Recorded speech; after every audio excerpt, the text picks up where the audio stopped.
कि लमले कनी हाथ बुद्धि भगवान मनाता हूँ।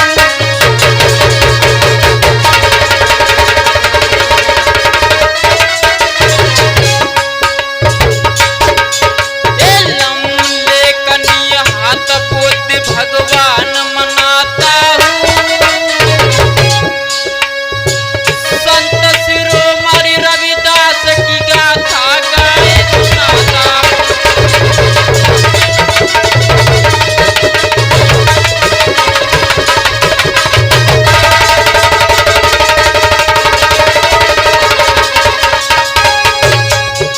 अरे सुने से दुख मिटे सारा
मेरे भैया आगे सुनिए कैसे। ओहो सुनियो सभी नर नारी, कैसा अनीस भैया और ब्रजवान। ओहो सुनियो सभी नर नारी, कथा सुनाऊं रविदास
कथा श्रवण करेंगे।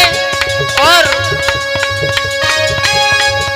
अरे ए हीरा सिंह नाम हमारा भैया नाम से जाना।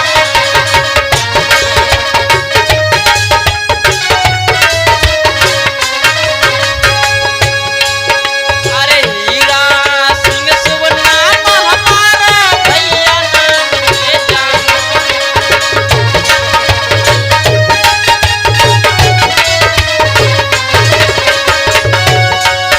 ये बातपुरा है गाँव हमारो, बातपुरा है गाँव हमारो, अम्मा लगे मेरो थाना।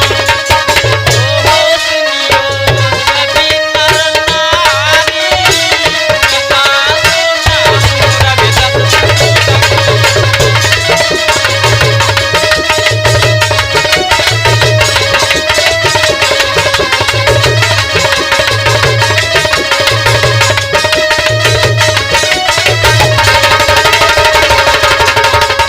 भैया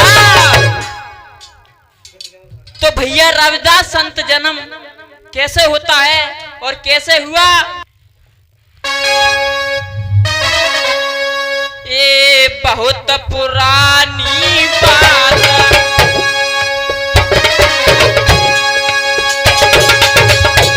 अरे बहुत पुरानी बात सुनो पिता माता में कथा बड़ा। कैसे हुआ जन्म रे आगे मैं तुम्हें सुनाऊं।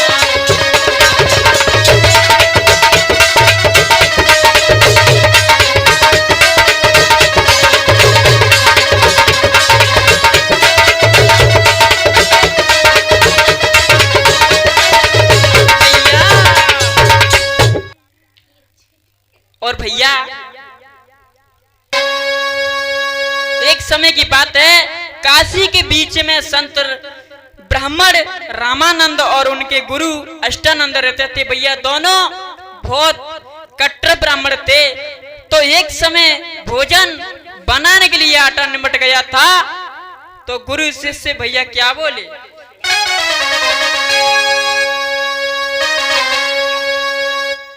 अपना फर्जन भइयो चेला। अरे अपना फर्जन भइयो चेला, भीख मांगे कर लइयो।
लेता है और रास्ते में आ रहा था और भैया रास्ते में भजन गाने लगा। कैसे कैसे ब्रजवान अनीस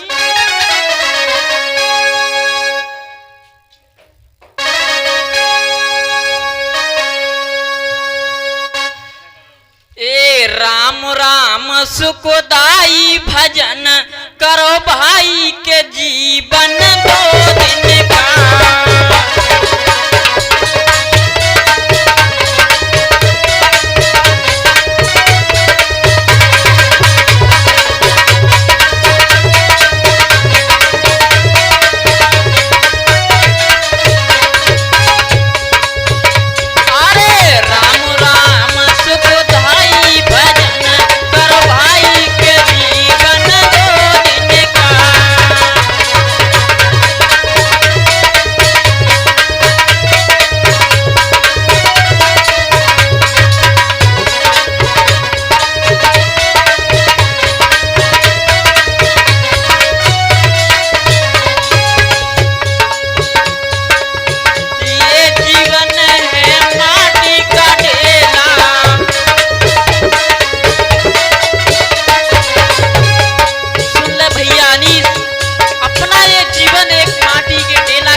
भीख लेकर आया और गुरु को शीश नवाया और कहने लगा, हे गुरुदेव मैं भीख मांग लाया हूं।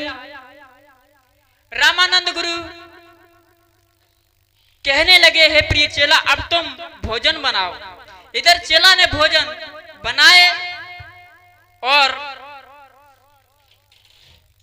गुरुदेव से कहने लगा, हे गुरुदेव, अब चलिए, भोजन हमने बना लिया, आप खा लीजिए।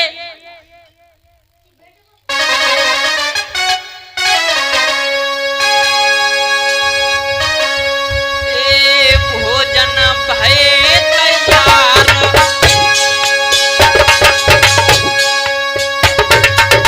क्या बात है अनीस भैया और ब्रजमन भैया और हमारे कृष्ण भैया और शैलेंद्र भैया हमारे स्टूडियो में विराजमान है। भोजन कहे तैयार करो, नया पार के भोजन करियो,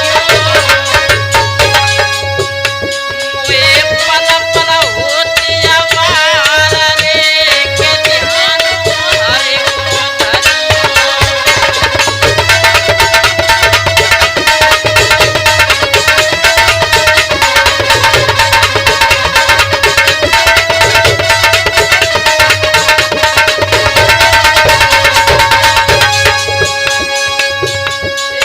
चले गुरु हर साए, भूख सताए, ध्यान धरो हरि को। चले गुरु हर साए, भूख सताए, ध्यान धरो हरि को। जब भोग दियो लगाए रे, रूप न देखो हरि को।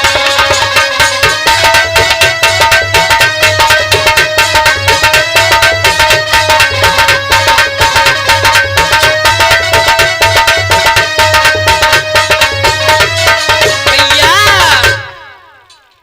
इधर गुरुदेव ने रामानंद ने ठाकुर को भोजन लगाया तो उस अन्न से बने भोजन को स्वीकार नहीं किया। तब रामानंद उस शिष्य से पूछा कि दोस्त, तू किस शूद्र के घर से सीधा मांग लाया? तब उस शिष्य ने कहा कि महाराज, अछूतों से व्यापार करने वाले बनिए के घर से मैं ये मांग कर लाया हूँ, और शूद्र के घर से उसका लेन देन था। उसी पर रामानंद ने उसे श्राप दिया कि तू अगले जन्म में चामार के घर में जन्म लेगा। मेरे नौजवान साथियों, इधर में काशी नगरी के पास कुछ दूरी पर पूर्वी दिशा में गोवर्धनपुर और शीरपुर दो गांव थे। उनमें चमार भंगी दो जाति रहती थी। चमार जात के परिवार में एक परिवार रघुराम का था।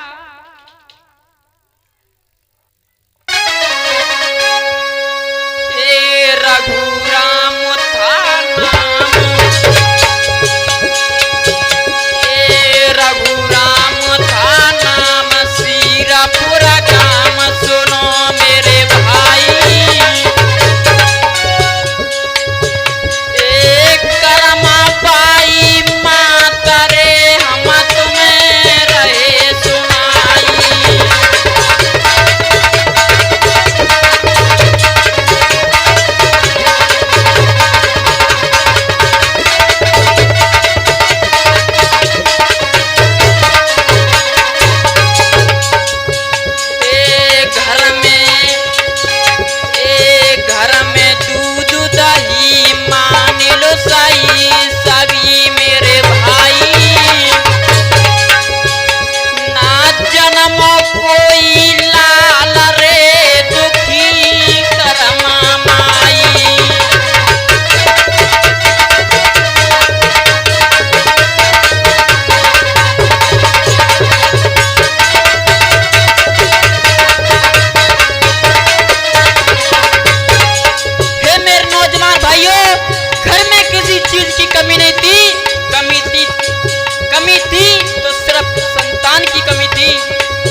वर्ष व्यतीत हो चुके लेकिन कोई संतान नहीं हुई।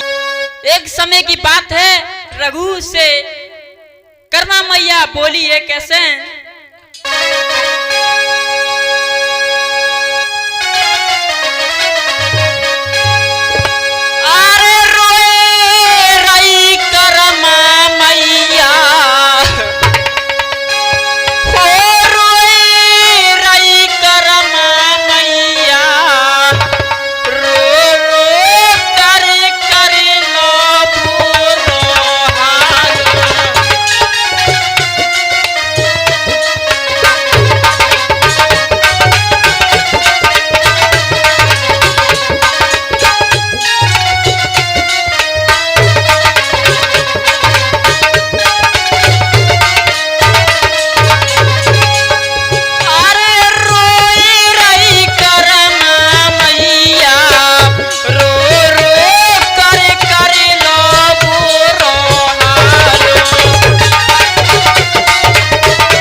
देखती हूँ तो मुझे कोई दिखाता नहीं है। और वे अपने मन में क्या सोचती है भैया अनीस, दिखावे ना कोई छोना के कर देना जादू टोना, मेरे पिया के कर देना जादू टोना, देके सगुन सब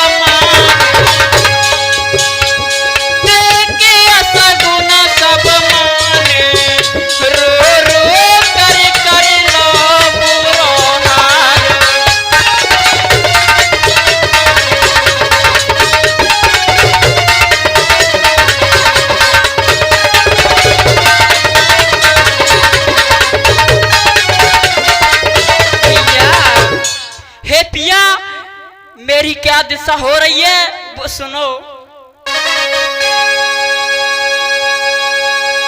बाबे नाम रोटी पानी, बाबे नाम रोटी पानी, बिना बेटा बेकार जिंदगानी, मेरे राजा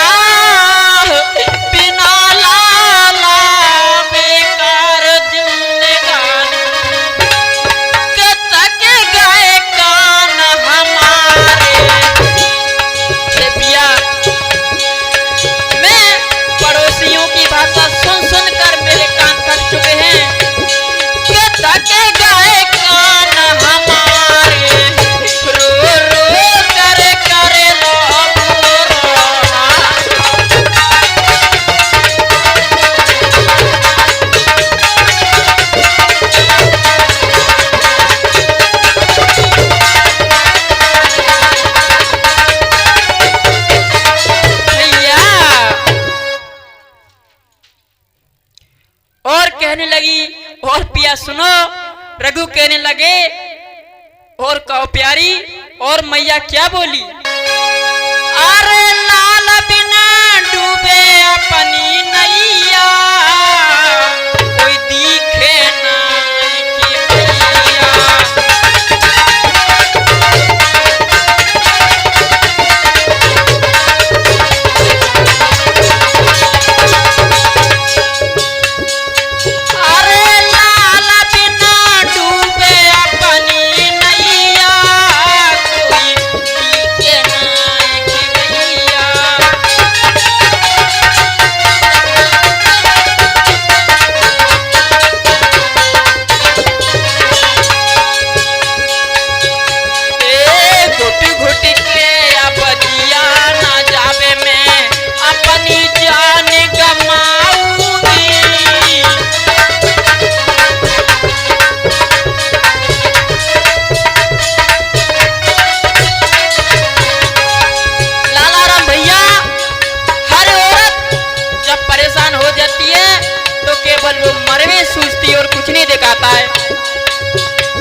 कैसा है सुनो। 11 बरस बीत गए साजना, भावे ना रोटी पानी।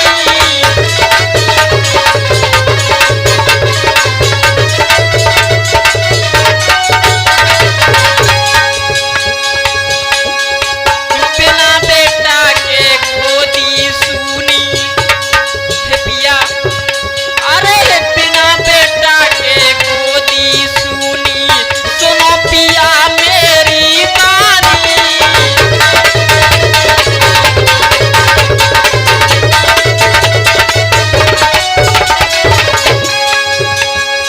अरे सुनो मेरी ओ नंदी के भैया,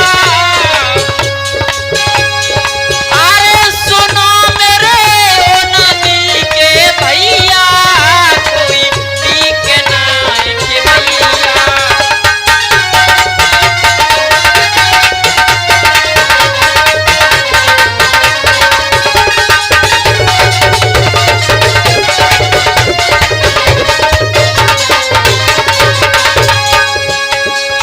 अरे लाल बिना डूबी अपनी नैया, कोई दिखे नहीं के भैया।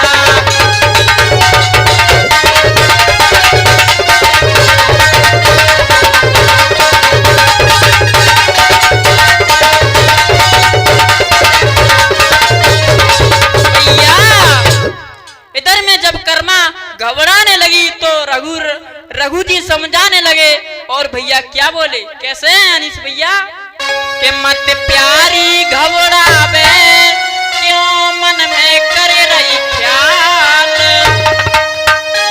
काऊ दिना दिख तेरे जन्मे गोलाल।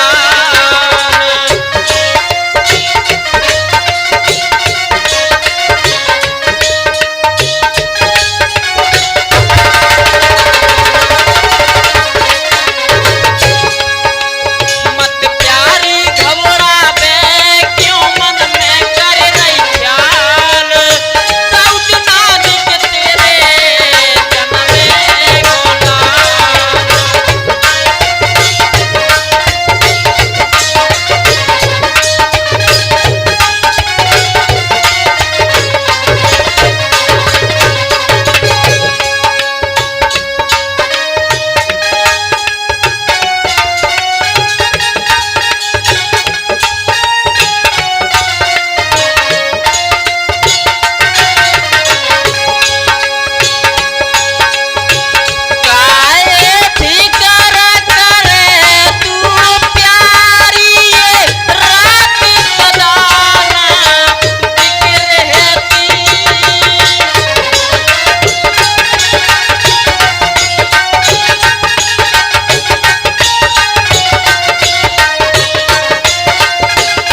से और खाना खिलाया और शाम को आराम से सो जाते हैं भैया। सुबह होता है तो जाग जाते हैं और क्या हुआ,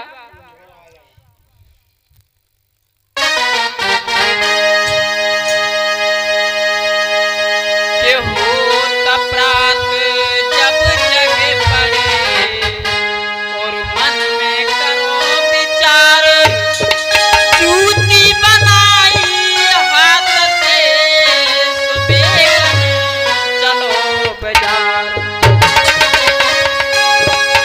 इधर में जब जूती बना लेते हैं रहू जी और उस जूतियों को बाजार में बेचने के लिए जाते हैं। अरे जूती करी तैयार, अरे जूती करी तैयार, करी ना बार सभा में गाऊं। सुनो सभी धरे ध्यान रे, आगे को हाल सुनाऊं।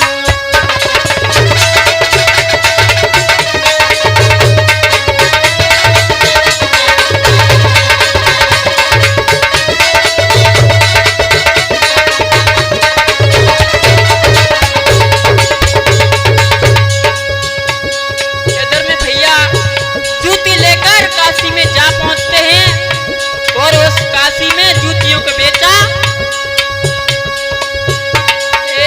जूती जूती करी तैयार, करी ना बार सभा में गाऊं।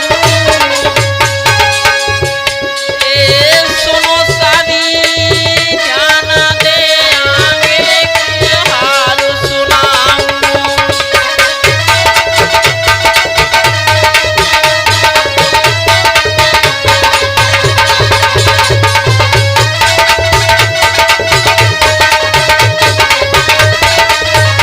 भैया और इधर जब जूती बेच लेते हैं भैया काशी में, तो अचानक ध्यान सारनाथ का आ जाता है और मन में सोचते हैं कि आज तो मैं सारनाथ को चलता हूं। भैया कैसे जाते हैं, सारनाथ चलने को, सारनाथ चलने को अब मन में ठानी है। सारनाथ चलने को अब मन में ठानी है।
रघु जी उस संत के दर्शन करके प्रणाम करके और आगे को चलते हैं।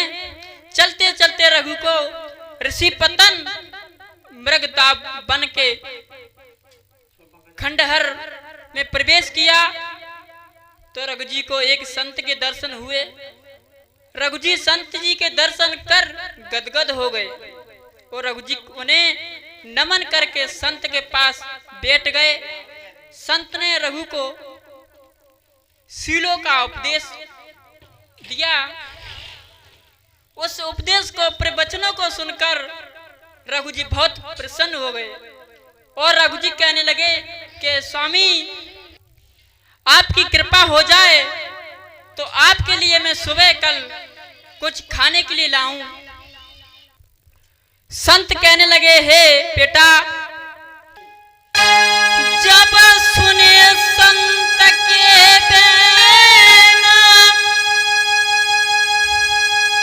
रघु हर्षाए, ना करी पलकी अवर नगर को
अपने घर को जाते हैं और अपनी पत्नी कर्मा को बात बतलाई तो कर्मा ये वचन सुन के गदगद हो जाती है। और भैया इधर में जब सुबह होता है तो गाय को धो लेती है और भैया खीर बना के तैयार किया तो भैया कैसे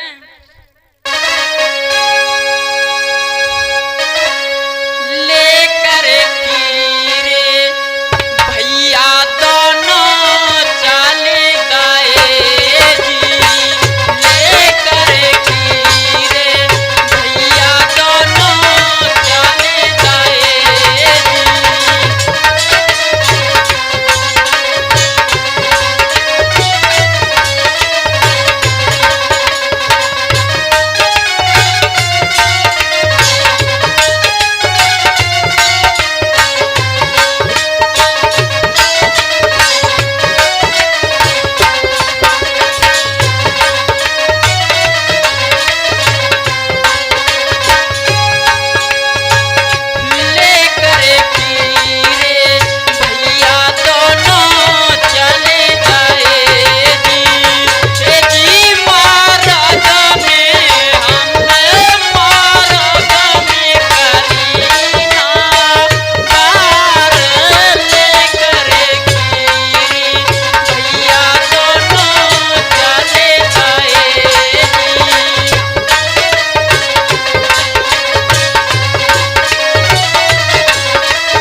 बोले, हे स्वामी, हाथ जोड़कर बोले, सुनो सन्यासी हो रही हासी, शरण हम आए हैं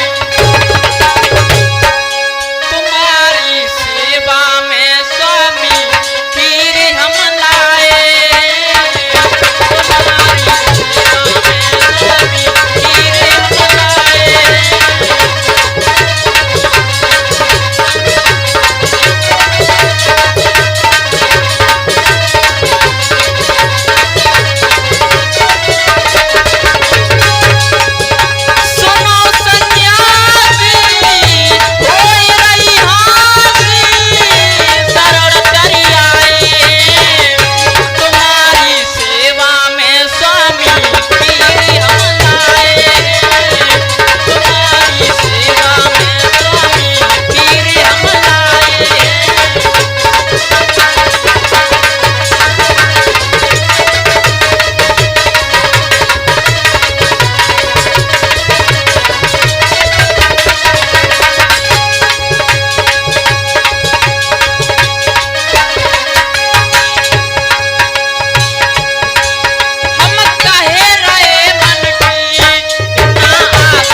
खीर पड़ोसी और अपनी बीती सुनाई और संत को खीर खवाई और खीर खाकर संत अति प्रसन्न हुए। संत ने कहा कि घबराओ मत, तुम्हारी अवश्य संतान होगी।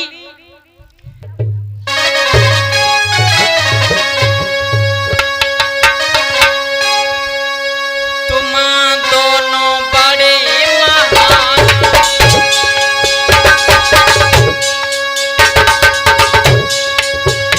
तुम दोनों बड़े महान होए संतान, मती घबराओ, प्यारे अवश्य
अवश्य ही संतान होगी।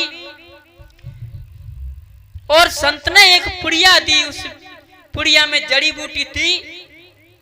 संत कहने लगे स्नान करने के बाद सुबह खा लेना। तो रघुकर्मा दोनों साधु को प्रणाम करके घर आ जाते हैं। उस दिन से रघु और कर्मा अति प्रसन्न होने लगे। कर्मा ने नियंत स्नान किया, औषधि का सेवन किया। उसी रात से रघु और कर्मा ने संभोग किया। एक माह बाद बैसाख आया, जब कर्मा ने प्रसन्न होकर रघु को अवस्थ कराया कि मेरा पाप भारी हो गया। यह सूचना सुनकर रघु को बहुत प्रसन्नता उठती है। दिनों दिन दोनों फूले न समाते हैं। इस प्रकार कर्मा को 9 माह व्यतीत हो गए। 9 महीना के बाद भैया क्या होता है कि 9 मास बीते कर्मा को, ए सुनो सभी अब हाल। शुभ घड़ी में जन्म है देखो लाल।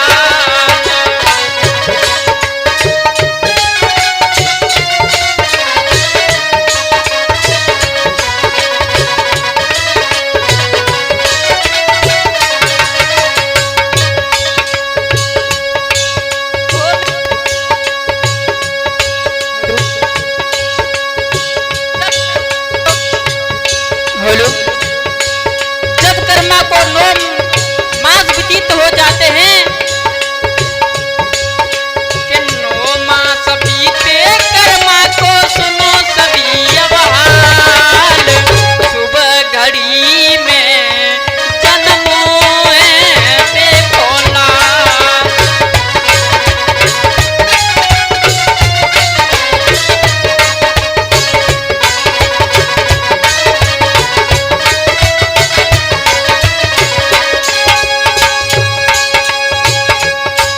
ये बहुत दिनों से शुभ घड़ी जो आई है।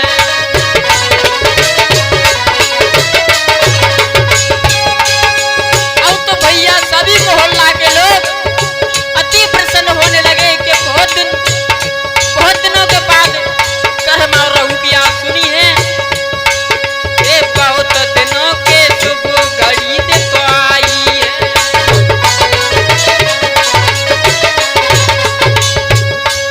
और रघु जी के घर में बटे बधाई है।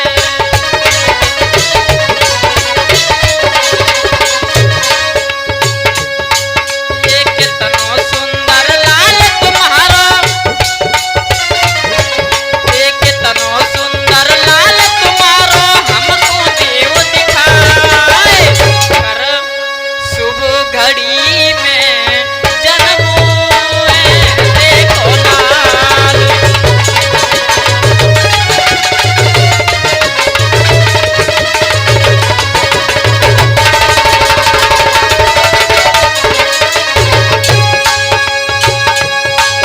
के 9 मास बीते कर्मा को, सुनो सभी अब हाल। शुभ घड़ी में जन्म है देखो लाल।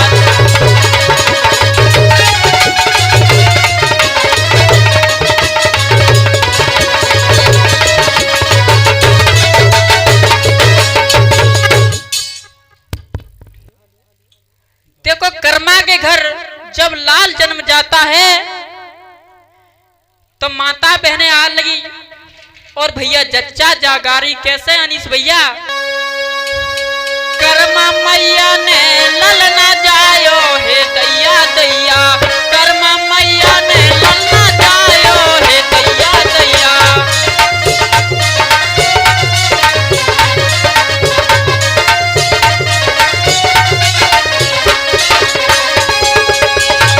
आज भैया लाला राम सभी सखी आ चुकी और जच्चा गाने लगी कैसे।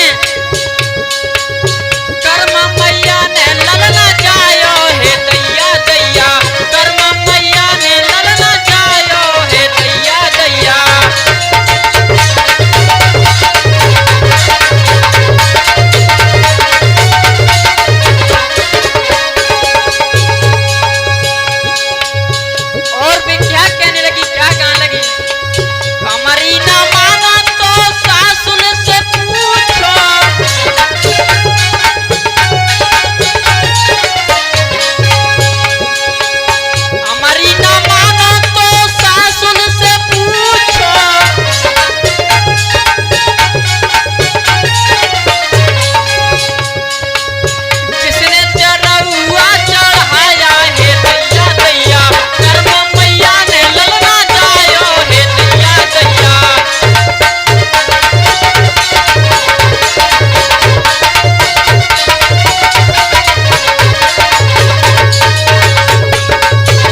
जन्म दे दिया। तो अब तो भैया उस घर में अति खुशी होने लगी। कैसे? मैया भारी रही साए, अब तो कर्मा मैया बहुत अरसाने लगी कि मेरी मुरादें और 11 साल बाद आज पूरी हुई हैं। तो ब्रजमोहन भैया कैसे कि मैया बुहारी रही अरसाए, गोदा जो भरी हमारी है।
मंगल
लगे, अरे भैया 11 वर्ष के बाद बेटा कैसे भयो है?